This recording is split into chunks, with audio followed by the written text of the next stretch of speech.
اور میری آپ سے گزارش ہے دین کے سارے معاملات کے اندر شوق، آپ نے قربانی کرنی ہے، قربانی لینی ہے تو اس میں بھی ذوق ہو۔ جو ہے نا بڑا مشکل ہے، جانا پڑے گا، پیسے لگیں گے، کیا آپ نے اس سے کمایا، کیا آپ نے قربانی دی، اس کا ایک ذائقہ لیں، مطلب شوق پیدا کریں، خود چل کے جائیں۔ میں خود جاتا ہوں جانور دیکھنے کے لیے، ایک میرا ذوق ہے، نہ ہم کچھ کریں گے نہ ہمیں کوئی طریقہ آتا ہے ریٹ کرنے کا، لیکن یہ کہ آپ کا ذوق تو سلامت ہو نا کہ قربانی کرنی ہے۔ وہ بوجھل بوجھل قدموں کے ساتھ اس کا کوئی مزہ نہیں، اچھے ذوق کے ساتھ قربانی کریں۔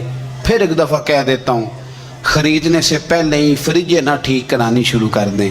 دیکھو قربانی کی جو لوگ استطاعت رکھتے ہیں میرے دوست، وہ تو ویسے ہی سارا سال گوشت کھاتے ہیں، اب تو کوئی گھر بچا ہی نہیں۔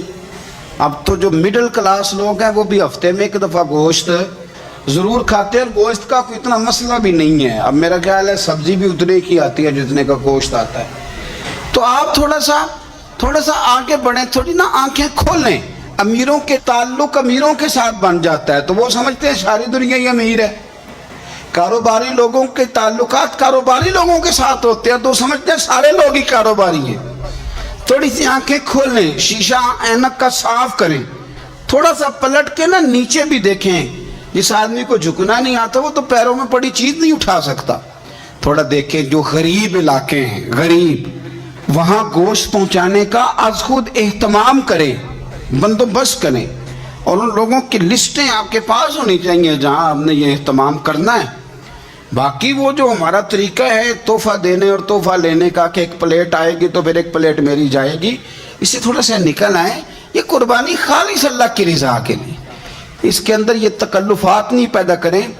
کوشش فرمائیں کہ سارے کا سارا گوشت تقسیم ہو جائے۔ جس طرح سارا گوشت گھر میں رکھنا جائز ہے نا، تو سارا بانٹ دینا بھی جائز ہے۔ آپ یقین کریں، چونکہ میرا تھوڑا سا طالب علم و مذہب کا تو لوگ دین کی باتیں پوچھتے رہتے ہیں، محرم میں لوگ فون کر کے پوچھتے ہیں، جب عید گئی کو 20 دن بیت جاتے ہیں کہ جی محرم شریف میں عید کا گوشت کھانا جائز ہے۔ میں کہنا اگلے محرم تک بھی جائز ہے، تسی سنبھالو نوں اچھے طریقے نال، اگلے محرم تک بھی آپ کھائیں۔ لیکن کیا کسی نے کہا تھا کہ بعد میں بکرے نہیں ملیں گے؟ گائیں صرف یہی ہے، اس کے بعد گوشت نہیں ملے گا۔